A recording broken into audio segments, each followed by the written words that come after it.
next Two Peaks One Book program. This is the 5th out of 6. We have another one at the end of the month. A couple of library announcements before we get started. Tomorrow, I know we don't normally have programs on Friday, but this is kind of a one-off. We have a program with Betsy Rich talking about life in Libre over in Huerfano, and that's going to be really interesting. So tomorrow at 2 o'clock. And then next week, Dr. Dutton, who's one of our regular presenters, is back, and he's going to talk about the ABCs of screening, essentially what you need and what you don't need. Always a great presenter. We are filming today's program, so if you do get up for more tea or cookies, just be aware that there is a camera running, so try to dodge it if you can. We're very excited to have Doug and Sylvia here from the Archaeological Society, the Pueblo Archaeological Society, and they also brought some cool artifacts and handouts. I'm sure they'll talk about it. And thank you guys for being here, and I will turn it over. Thank you. I think I'm going to stand over here because I will be using the laser pointer. Let's see if I can. Oops. It's the red line. Yeah. Okay, can everybody see the screen? Yes. Okay, good. My name is Doug Baxter. I'm president of the Pueblo Archaeological and Historical Society. The folks I brought with me are Sylvia Andrews and John Noble. They're also members of the Pueblo Archaeological and Historical Society. And that's such a mouthful to say that we always just refer to the Pueblo Archaeological and Historical Society as PAWS.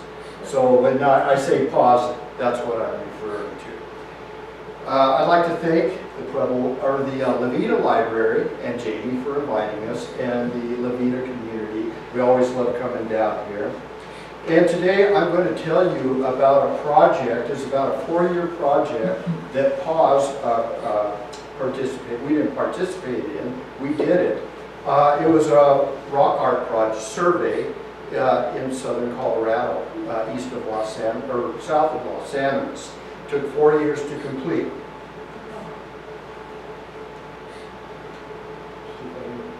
There we go. And the project we called the B&B project, which is kind of a code name, and I'll get to that on a later slide.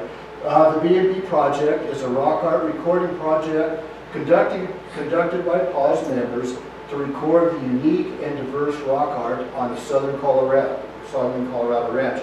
And I'm going to preface this a little bit. This ranch we were on has so much unique rock art and archaeological sites and history that you might be familiar with this. Okay, you've seen it. Anyway, it was nominated for a World Heritage Site in the 1970s. But the ranch owners just are very anti-government. And they don't want anybody else involved in the ranch, and they thought they could better protect that ranch better than anybody else, so they didn't want any part of that. And it's been under private ownership since the ranch owners' uncles put the ranch together back in 1930s during the Depression. Anyway, I'll be showing you some of the rock art that we did on the survey. This is just a minute portion of the rock art that's on this ranch. The rock art is paleo, archaic, and historic. Some of the rock art is scratched, incised, or pecked, and I have some examples here of the different kinds of rock art.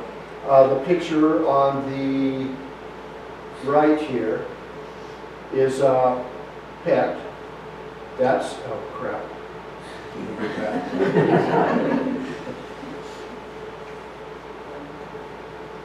Yeah.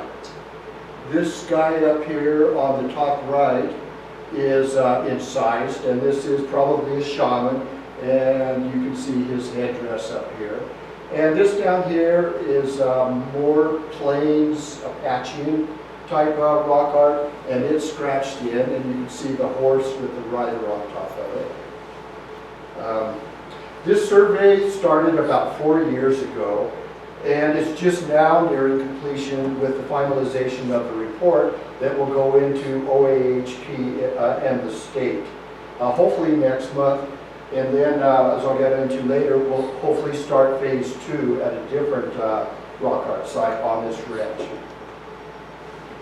Most of the rock art is 500 to 600 years old, but some of it can be thousands of years old. And a lot of it is superimposed on the newer stuff is right on top of some of the older stuff. And you can always tell the older stuff because it's more abstract and is also most of the time we patent made it. And here you can see top left, a buffalo, right there. This would be more Plains biographic, more modern. The next one over here is, I'm not sure what to tell you what it is. A lot of these rock art panels are up to interpretation. Down here, bottom left, and that didn't come out very well, you can't hardly see that, is more Plains biographic, and same with this one here.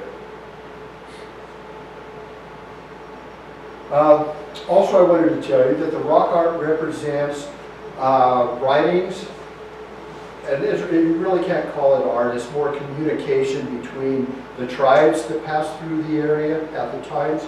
And those tribes were represented by Apache, Comanche, Pawnee, Cheyenne, Arapaho, and Ute, and there may be others that just passed through the area at the time and left their markings in this canyon. And also here you can see historic graffiti that's at the site. There's a lot of historic graffiti, but it's more from the late 1800s and the early 1900s. Like I said, when the ranch owner, the original ranch owner, put together the ranch, they protected it pretty well. And there's not a lot of really modern graffiti on this site. Like I say, most of it's historic, late 1800s, early 1900s. And here on the top left, you see 1811. And that goes back a long time because Zebulon Pike was one of the first Americans that passed through up the Arkansas River in 1806. So after he opened up the Louisiana Territory, basically, you had trappers coming up the rivers. And I'll mention that this rock art site is along the Purgatory River. So that's probably left by a trapper. Down here, I don't know if you can see that, 1845, scratched in there. That's probably a soldier that was stationed at Bent's Fort and passed up or down the Purgatory River. And here, this guy right here, this kills me. It represents the courthouse in Los Angeles, Colorado. Who's seen the courthouse in Los Angeles? Well, this guy's really proud of that courthouse. If you can see, his name is R. Kelly, and he's the architect of that courthouse. And it says, R. Kelly, architect, Los Angeles. And apparently he wanted something to be in perpetuity. So he carved that in there. And luckily he didn't carve it over any of the older rock art. He went to a different spot and did that. But I just find it really interesting that and that's probably in the 1880s that he did that.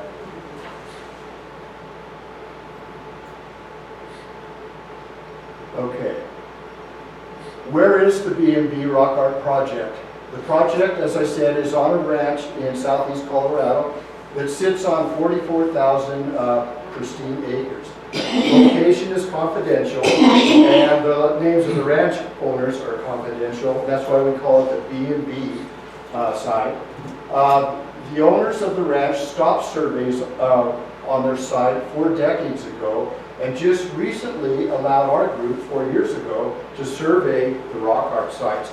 Now the University of Colorado, University of New Mexico, and some other major universities have tried to do work on this ranch, and the owner can be cantankerous. If you didn't follow his rules, you were gone. And they all got kicked off. So we felt pretty special that he allowed us to come in there and survey the rock art. Bottom left is a picture looking west from the canyon wall where the rock art is, and this would be the canyon wall. And it's just a beautiful, pristine area.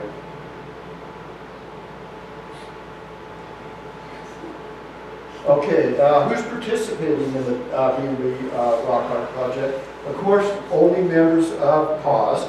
And that's because of liability issues. And also PAWS, we have a really high code of ethics, which I think is another reason the ranch owner allowed us in. Anyway, you see some of the participants. And if you look there, some of you may recognize Ann Stadelman, who was director of the museum. Behind us, Fort Francisco. And back there is Tom Dirk, you might know him. They were members of PAWS, and also there are several other Levita residents that are members of PAWS. Bob Kennemer being one of them. I think he's in one of the later pictures.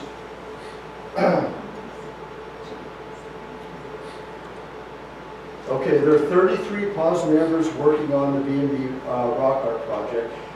And you'll have to bear with me, the next few slides are just kind of pictures of some of the members and us working on the project. As you can see, here we are setting up and getting ready to start. More project participants. And then there's the boss. And, the boss is Ann Whitfield, and I don't know if you've heard of Ann Whitfield. Let me get to my notes here. Ann Whitfield is been studying rock art since her and her husband moved to Colorado in the 1980s, and has conducted numerous rock art surveys in the Pinyon Canyon area, Picket Wire, a lot of the canyons through southeast Colorado, and also all of Colorado. And she's really become an expert on rock art and doing these rock art surveys. And as a matter of fact, I'll mention, and you might think about this, Ann Whitfield does a wonderful talk on, it's titled, help me out here. What are they thinking? What are they thinking? In other words, she'll take a panel and try to interpret what they were thinking when they did that. And it's really a good talk, if you ever get the chance. Okay, this next slide is us. We're just getting started, and this is a little bit of a video.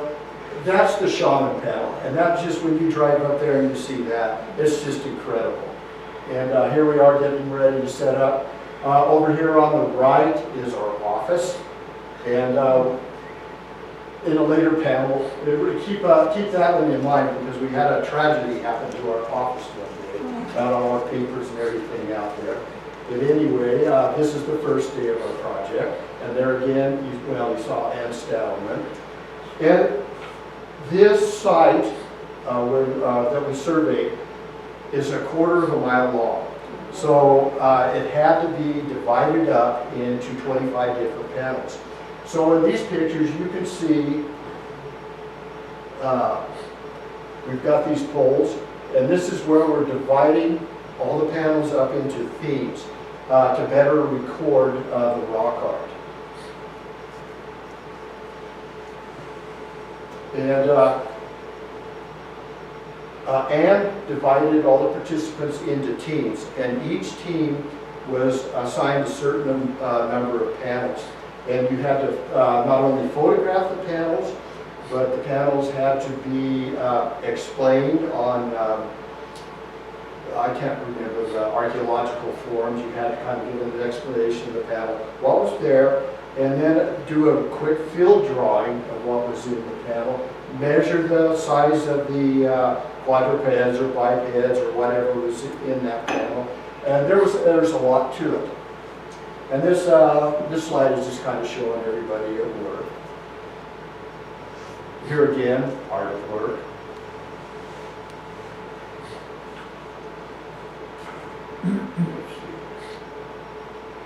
Again, you can see some of the days that we went out to survey were cold. Some of them were really warm. And, but it didn't matter when you were out there, it was always beautiful. What time of year were you there? It depended. Yeah, we went out, like I say, sometimes in the winter, if we knew the weather wasn't going to be crazy, which it didn't always work out. And sometimes in the summer, if we thought it wasn't going to be too hot, which didn't always work out either. Okay. Taking pictures of all the panels could be tricky because a lot of times some of the rock art you could see in the afternoon when the sun was coming in from the west, and sometimes you could only see it if the sun wasn't shining on. So there had to be days we had to be there in the morning, or in the afternoon the light was better, or in the evening, or sometimes, as you can see here, we had a generator and a light, and we had to shine a light on these. We did discover a lot of rock art that had never been seen before, just by using different light and just really taking our time to study the panels. And there was also some other techniques that we used, that I'll show you here soon, that brought out some of the panels that you couldn't see with the naked eye. And here again on the right, you can see we're using the light to shine on some of the rock art that was really difficult to see. You see all our junk laying around. And then you can kind of see part of the rock wall along there. And as I say, it was the panels were a quarter mile long. Okay, again, getting the light just right required taking pictures at different times of the day, using the generator. And also here on the bottom, you can see we're using an umbrella to shade a panel. And over here on the right, we're using a reflector to reflect light, natural light from the sun onto a panel to get better pictures. Who's familiar with D-Stretch? Oh, D-Stretch is amazing. And D-Stretch is a app you can put on your phone or your camera or your computer. And what D-Stretch does, when you take a picture, it brings out color. And if you look at this picture on the right, and I'm sorry, these aren't popping out like I hope they would, you can see a horse with a rider on it, and he's got a headdress on it. Okay, this is the same picture on the right, over here, taken in D-Stretch, and it shows the color. And you can't see it here, but over here you can see 4 warriors. And this had never been seen before until it was taken in D-Stretch, and you can see the warriors have headdresses. These two are kind of worn off, but a lot of these were painted in at one time, and you just couldn't see the pictograph without the D-Stretch. So it was pretty amazing to have that tool to our advantage. Okay, again, the picture on the right is just some historical graffiti here. And here's the same picture taken in D-Stretch. Can you see that buffalo there? Yeah. And right here is a horse. And there's something up there, and I forget exactly what that was. Couldn't see that without D-Stretch. So there was a lot of things that we discovered with that. Excuse me. And do you see it as you're taking the picture? No. Okay, when it's developed. When it's developed. Now, if you have a digital camera, yeah, you see it, or your phone.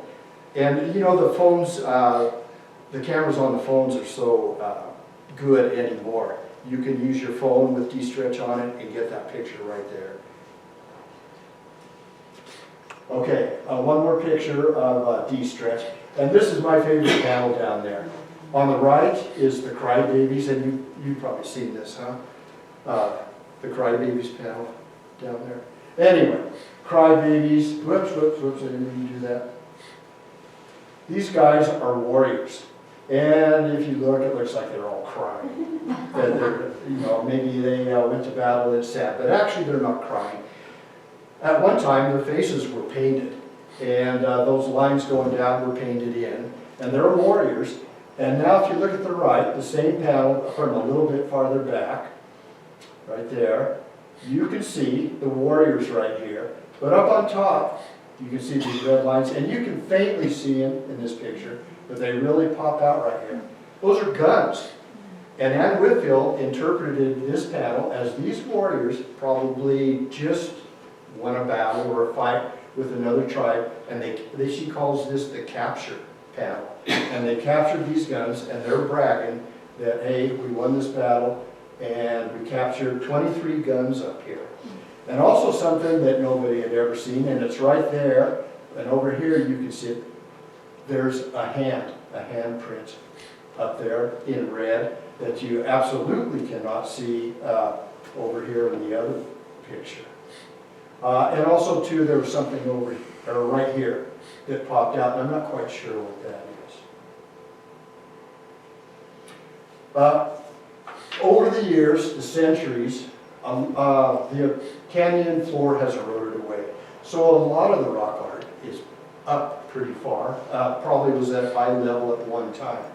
So how do you get up there to take pictures of that? You just can't climb up a sheer wall. Well, we used ladders, and we had a drone that helped us out a lot.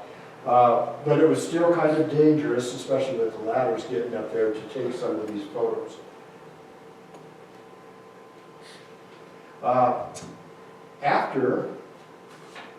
After the photos are taken, the rock art had to be drawn. And this is the shaman panel. This is, like I said, this is just amazing when you're driving up there. You can see this because that shaman is lifelike. He's probably a little bit bigger than a regular human. And he's surrounded by other shamans, all with their hands in the air. And of course you can see the bipeds and in here, and the handprints, and there's just a lot going on there. Well, they all have to be drawn to go into the report that goes into the state. And Whitfield, that's one of her drawings of this panel. You know, I think Sylvia is one of them. What's that? Well, I did well, Yeah, she helped with these in the drawings, and I wouldn't even attempt it. But they're all artists and do that. And they can bring out a lot of the detail in there. Again, some of the drawings of the rock art panels. Tell me what that is. Horse? Okay, and you see, this one, if you can, would be, you can see the horse head right there, and then that, and would thinks that is a shield, a horse shield. What's horse armor? Or horse armor, yeah, she called it horse armor. And what this guy's doing right here, not quite sure. And anyway, on the right, you can see the drawings, and let me advance this, and that is a little bit closer, and you can see some of the green in there. And all these drawings, the green is historical graffiti that is done in green to make it, so you know it's historical, and it's not part of the Native American rock art. Because some people, this guy right here, might think, that looks like an Indian warrior. That's actually cowboy rock art right there. Okay, this is kind of a cool panel, but it was way up high. And we tried to get pictures of it standing on ladders, and ladders sitting up on top of rocks. But we finally were able to get a drone, and we got a picture. And what we found, and it's kind of hard to see in this, but when it's drawn, you can see all the bear paws. And Anne's interpretation of this panel was that a tribe passed through there, and they had a clan that was the Bear Paws clan, and they left their mark. And like I say, at one time it was probably down quite a bit lower, but it was difficult to access.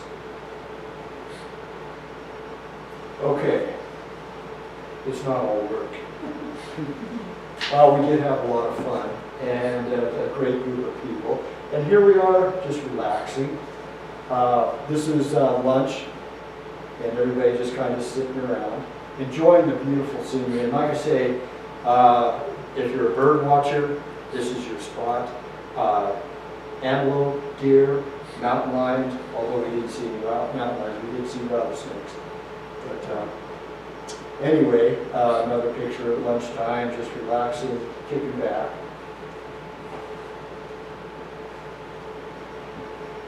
We had a lot of time during lunchtime that we would get out and just hike around and explore and look for other archaeological sites. And on top of this canyon, on top of where all these pictographs and petroglyphs were these stone circles.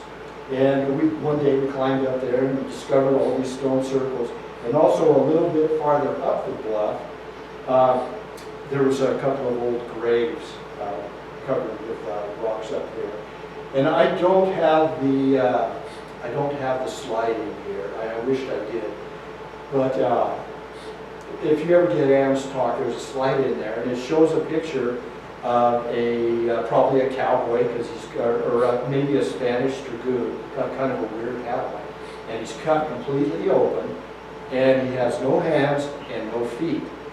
So after we discovered these graves on top of this, Anne thought, well, that could depict a scene where these Europeans met up with a tribe and they were killed. So, really interesting the way some of this can be interpreted. And like I said, I'm sorry I don't have that panel later because it is really pretty neat. Okay, doing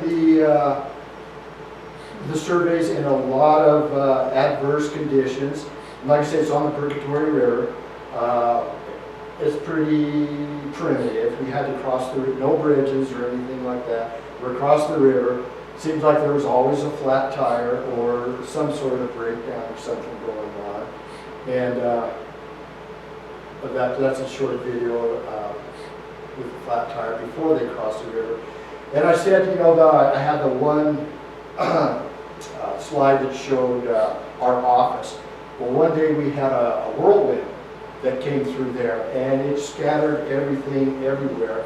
And it was so strong that it took us most of this afternoon to find all our papers and everything. It just lifted the table up and threw everything away.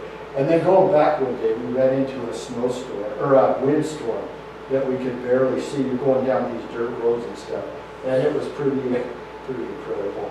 It's hard to explain what you're going through by just looking at a picture, but it was pretty interesting.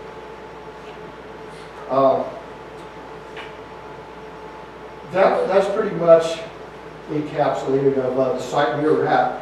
We are hoping to start phase 2 of this rock art survey, maybe this fall or next spring. And I'm going to show you a few of the pictures from this next site, which is probably a couple of miles away from the site I just showed you. And the rock art there again is absolutely incredible.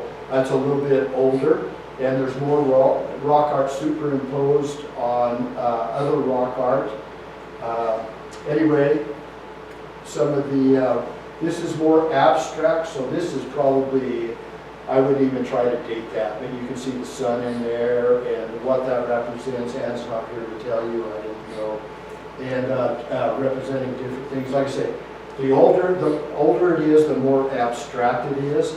And then you see the sun here with this guy next to it. Now I think if this was taken in D-stretch, that sun might be yellow.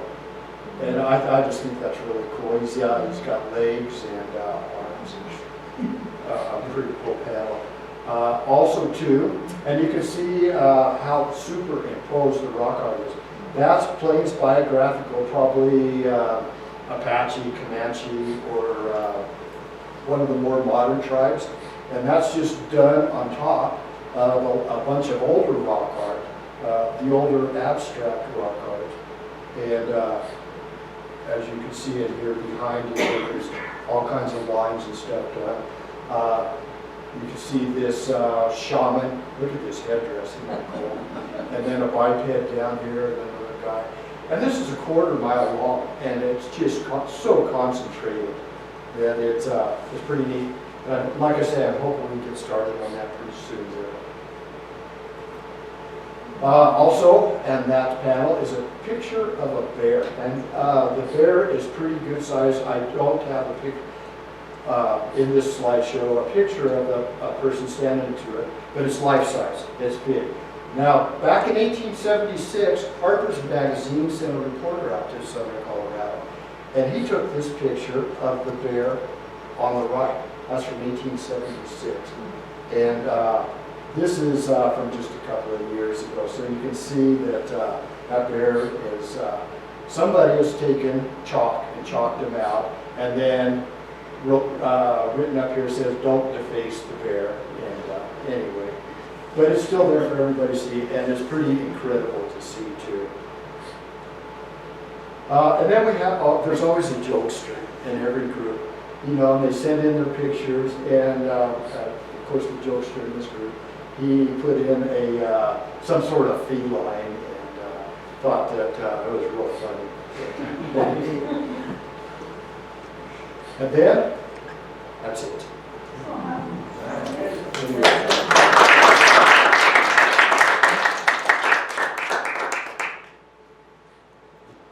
Okay, Sylvia Andrews is going to show you some Mimbres pottery.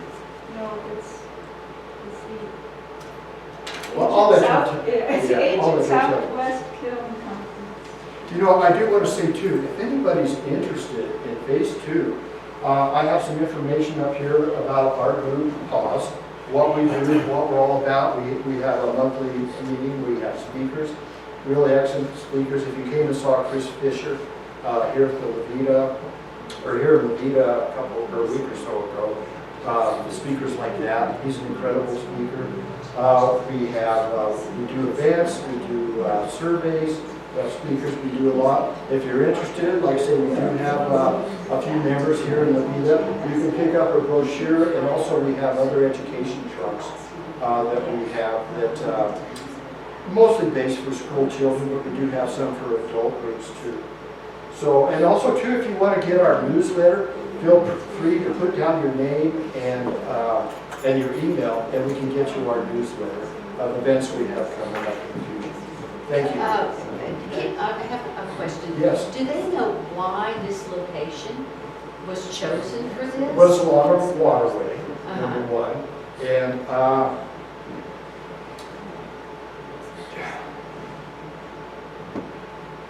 I couldn't tell you exactly why, but you go through at the start of this ranch all the way to all the way to the Arkansas River. You know, there's other ranches up the river from it, and they've also got rock art too. But it's just so prolific along there. You know, and another panel I don't have because it's so faded. But the Spanish spent a lot of time going up through. There's an old Spanish town on this ranch. But up on one of the rock walls are 3 Spanish dragoons up there. And they're probably double life size. It's incredible to see. But they're up on a wall. And the ranch owner, a lot of this he's real upset about. He thinks that acid rain from the steel mill in Pueblo has degraded a lot of rock art panels, especially the one that faces west, which makes sense, of the Spanish dragoons, which if you see that, it'll completely blow you away. They have their Spanish helmets on and their pantaloons on, and it's just really kind of neat. Anyway, I'll turn this over to Sylvia. I could probably talk all day. Thank you. Well, you know, any more questions? Yeah. Yeah, fire away. On a couple occasions, you said that the older the art is, the more abstract, and that suggests something about the way they perceive reality. Any further elaboration on their mindset as to why they'd be more abstract older and less abstract newer? Don't take this, or I should say, do take this kind of lightly. A lot of it might be due to vision quests, visions they might be having, or I wish Ann was here. She could explain it a little bit better than myself. But things like that, and things that we don't probably have no idea what they were thinking at the time, what their meanings were with lines, and a lot of cross-hatching and things like that. It's just, it's up to interpretation, and like I say, Ann has her thoughts on it, and I hope she can come talk to you guys sometime. But a lot of it, like I say, is just up to interpretation. Yes. Has anything been studied regarding the images that you found that are also found in early cultures elsewhere? There has been a lot of that. And boy, that's a whole nother talk. Yeah. But, you know, some of these, like the concentric circles and And things like that, spirals? spirals, you can find them all around the world. And there's some other things that also too you find around the world. And without getting into Sylvia's time here, have you heard of Ogum? Another talk, another time. I wonder how much evidence of the ecology changing. With that much rock art, there must have been a fair population out there at one time. So it had to be quite a bit of wildlife to support. That's a good question, yeah. I don't think, as far as wildlife goes, a lot has changed there. The canyon is still full of anything that was there thousands of years ago. Bighorn sheep,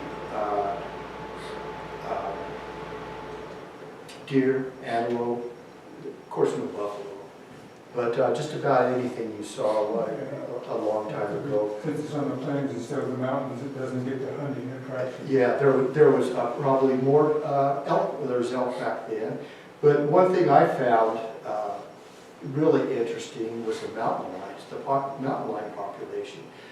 The ranch owner, you know, he's telling me, oh yeah, you know, we have a lot of trouble with mountain lions. And I said, well, how often do you see? He said, well, we killed 22 of them this year. Oh my God. Yeah, and I thought, well, me being a wildlife guy, I was sad about that, but I thought, well, that's a lot of mountain lions. So, and they still see them all the time. And So, why do they kill and them? bears, because they kill cattle, or they might chase, whatever the reason, I don't know. That's their reason. Was I this don't on the think edge so. of Buffalo territory also? What's that? Was this kind of on the edge of where Buffalo were? as Yes, well? it was. They were along the Arkansas, probably more, this is on the south side of the Arkansas, they were probably more on the north side, between the Arkansas and the Republican and Platte River up there. But anyway, I'll let Sylvia take over, sorry.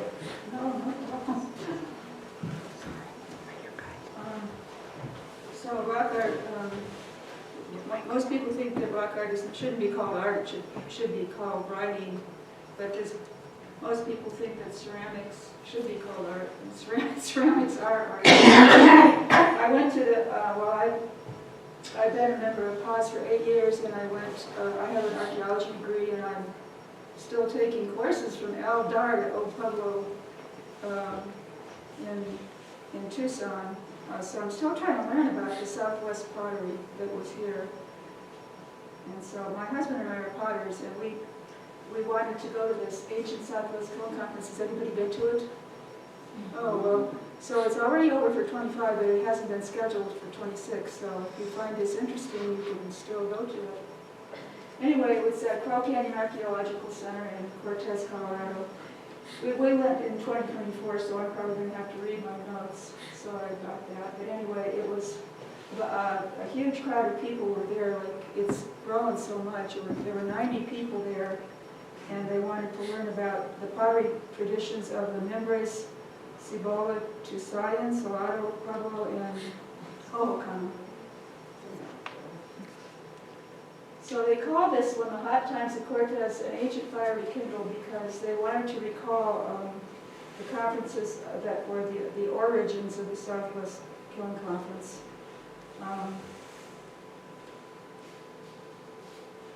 They were the first one was, I mean, they talked about it much before, not 2003, but the first actual official one was in 2003. So,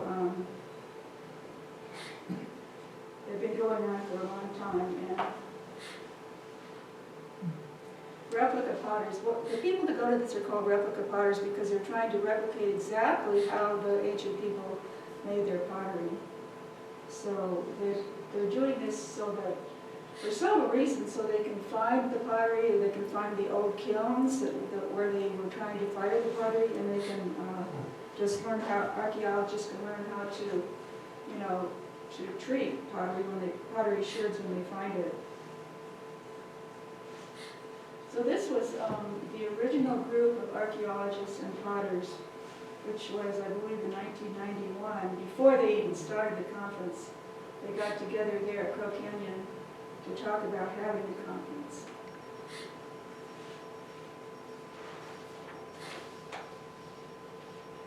So the conference offers a glimpse of the entire process of making the pot and finding the original paints, which were either mineral or organic, and then, you know, coiling the pot and firing it in the fire, an open pit fire.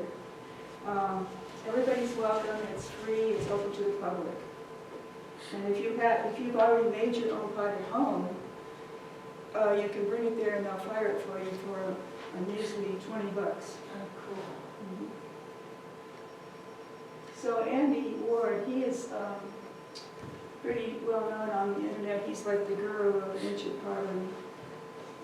He does a lot of classes. Most of them are online and they're pretty inexpensive, and you can learn how to do all these processes yourself. Then he also has actual classes in the field, and he takes people on field trips to find where they can find the clay that they used.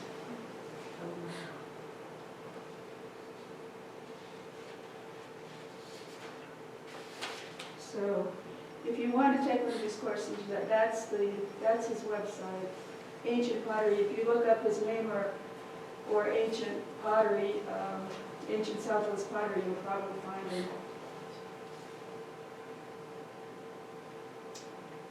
The next speaker talked about a lot of how she finds the kilns, and she's been doing this since 2011. So she just goes out and looks around where she lives and actually finds remnants of the kilns. And archaeologists hadn't found very many kilns, and so they were really surprised at how many kilns there were, which showed how much more pottery was going, much more of this pottery making was going on than they originally thought.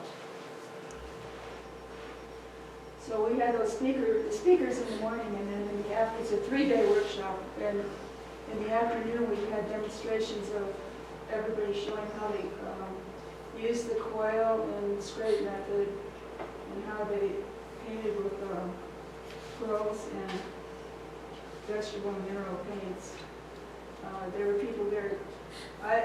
Next week I'm going down to Chihuahua to the Casas Grandes site in northern Mexico with a group, and they have extremely intricate and fine lines on the pottery, which is done with a child's hair. So that should be interesting to see that. But here we use mostly quills and quill pens, and there's somebody actually demonstrating a yucca brush, a brush that they have chewed the end and made a brush out of a piece of yucca. And I mean, it's pretty amazing how accurate it can be.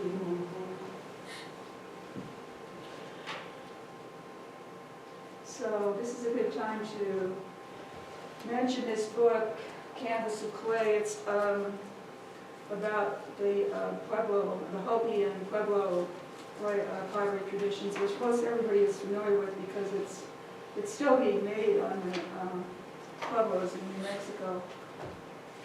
So in this book it talks about what are some hallmarks of mastery.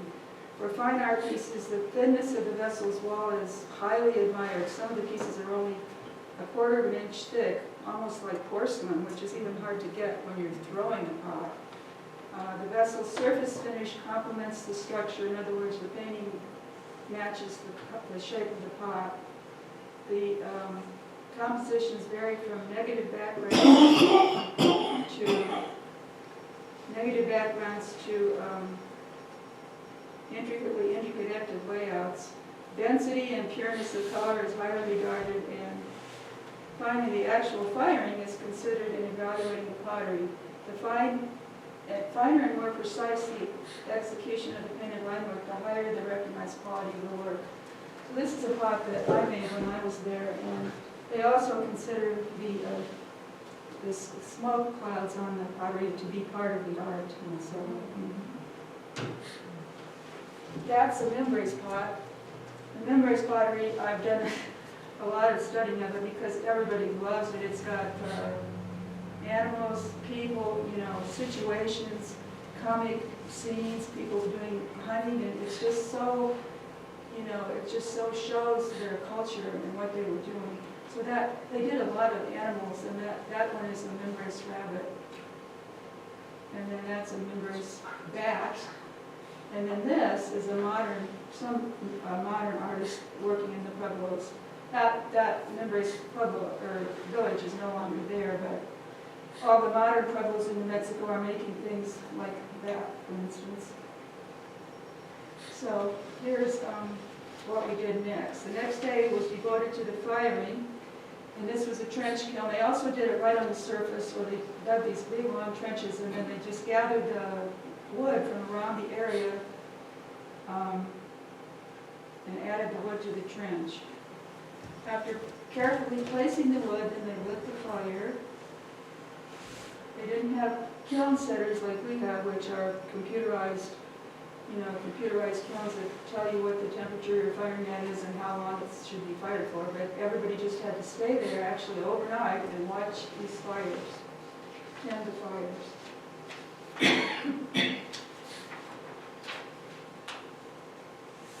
Since there were so many people, like 90 people, they had to put up ropes so we wouldn't get burned in the fires. And then, okay, here's the reveal, which is sometimes very exciting and sometimes very disappointing, because a big percentage of the pots exploded or cracked, which they did, with the Native Americans, but some of them would come out beautifully and everybody would be so happy. Here are some good pots. Yeah, I know, and that whole table was the ones that did come out very well. But some of those people are pretty experienced. That was a little animal. So this was our final day. We had a wonderful kitchen because we had 90 people bringing food, and we had a little band there, and it had a trade blanket, which you don't use money, you just trade something you have for something that somebody else has put on the blanket that you want. So that was a lot of fun and pretty funny at times. So that's a picture of everybody that was there, and like I say, you can still look on the website and go fish here. Great, thank you.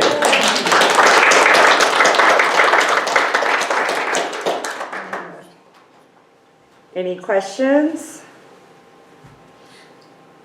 Do you have to fire them twice, or is it just once that you fire? No, it's just once. You don't have to do a bisque and a high fire. Just one time, and of course it's really a low fire. It's not a high fire. Like the temperature's around 900 degrees. Okay. Are the people from all over the United States, or? Yeah, people had come from all over the United States, and of course people take these classes from all over the world online. But yeah, there were people from everywhere in Colorado, particularly, and New Mexico and Arizona. So Sylvia, in that one picture, it showed when the fire was out, there was a bunch of broken pots there. Yeah. And some of them that looked good. What's the difference? The difference is that it either exploded or broke. It broke because they don't have that much control over that, Was it poorly made, or? No, not necessarily. It could be that it had too much moisture in it still, or it's very important how you put them in. They put them in upside down, and then some people put like flat rocks over them, and some people don't put flat rocks over them, and sometimes where you put them or what they're next to will break it. So the more experience you have doing that, the more likely they will be not to break. But even so, these people were fairly experienced, and they still had, like, I don't know, 35% breakage or something like that. So that's why you find so many shards. I was gonna say. Yeah. That's why they're over there. Yeah. Some of these pots contain a lot of interesting information about the movements of the people, like the Mimbres people, Yeah. and so on. And when I was curator of fish at the University of New Mexico and the Museum of Southwestern Biology, I was asked to try to identify the fish Oh, species. what's your name? Manuel moles. Oh, well, yeah. Yeah, and a number, some were just sort of stylistic, but some of the fish that were on the pottery suggested that those people in the Mimbres were drawing marine fish, probably from the Gulf of California, which is hundreds and hundreds of miles away. Yeah, exactly. I did some research on that. There were a couple of people that studied that, and they thought that they had actually traveled out there and brought the fish back. Or if not the fish themselves, that they made Right, drawings right. of them so that they could replicate Yeah. them on their pots. I was doing this in the 1980s. Oh, really? Yeah. Very interesting. Yeah. So they traded a lot, and they traded their pottery too, with other Yeah, people in yeah. different areas. But this was on Mimbres pots. Yeah, members' pots, right. Yeah, yeah. Yeah, so they were in, they were around Deming in southern New Mexico, so there's no way they actually saw those fish, but, I don't know. well, probably not. I mean, no, they had people that went out there and got them, but not the whole village, of course. No. Yeah. Any other questions? Yeah. How do those pueblos like San Juan and San Andres, so how do they make those black pots that they make? Yeah, that's Maria Ortiz, of course, started that, and now they're very, very, very expensive if you go to her pueblo. But they used cow manure. That's what everybody thinks. They might have secrets, but mostly it was the cow manure burning that caused it to turn black. Cow. Cow. I'm sorry. What did you think I said? Cottonwood. Oh, anybody else? Can y'all tell us a little bit about the handouts that you have brought with you? Yeah, John. Okay, I brought some flyers from the Pueblo Archaeological and Historical Society that if you pick one up and kind of tell you what we do, what we're all about. And also too, we're connected with the Pueblo Heritage Museum. That's our home. And they had, I started to tell you earlier, they have the educational trunk program, which is, this is part of it. And they have different trunks. So I'll leave some with you, and you know, you can, some of the trunks are, we have an archaeology trunk, we have a rock art trunk, of course, and people of the Colorado Southwest. Help me out here, Sylvia. Yeah. Rock art. And then through the museum, and you might not find these as interesting, there's an immigration trunk or a 1921 Pueblo flood trunk, which in Pueblo is really popular.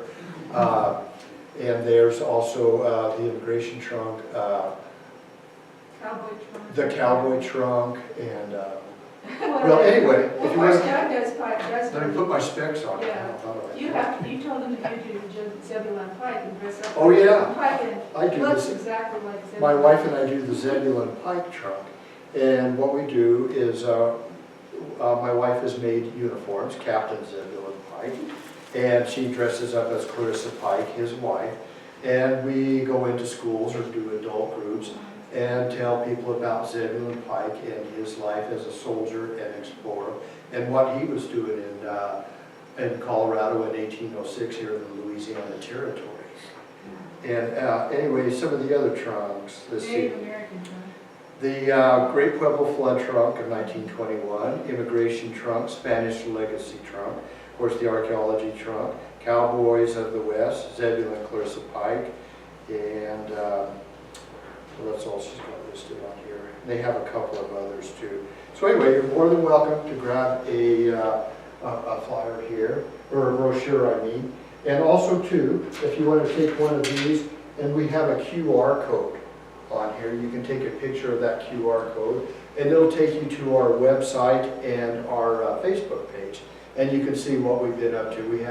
We do a monthly field trip. As a matter of fact, our field trip just last week, we went down to the Loudon Museum in Trinidad and then to Cokedale to the Mining Museum. We do field trips like that. Our April field trip is to the Three Rivers site, petroglyph site in New Mexico. If anybody's been there, it's an incredible site. It's going to be a camping trip. We're going to camp, and well, some of them will stay in hotels. And then we'll go to Fort Stanton, visit that, and also the historic town of Lincoln, New Mexico. Oh, we'll also stop at Fort Union on the way down. This summer we've got a couple of other field trips planned to archaeological sites around southern Colorado. Anyway, that's kind of things we do. We have a speaker every month that comes in and talks to us about history. We're not only archaeology, but history too. And we focus on history and archaeology of southeast Colorado. So, and my feeling is, and maybe it's a good thing, maybe it's a bad thing, southeast Colorado, in my opinion, is completely ignored by people in other states or people from Colorado Springs north. You know, we went on a coal camp tour, and we had some people from Colorado Springs on the tour. Well, they had no idea that coal mining went on down in this area. Now they didn't even know there was a steel mill in Pueblo. And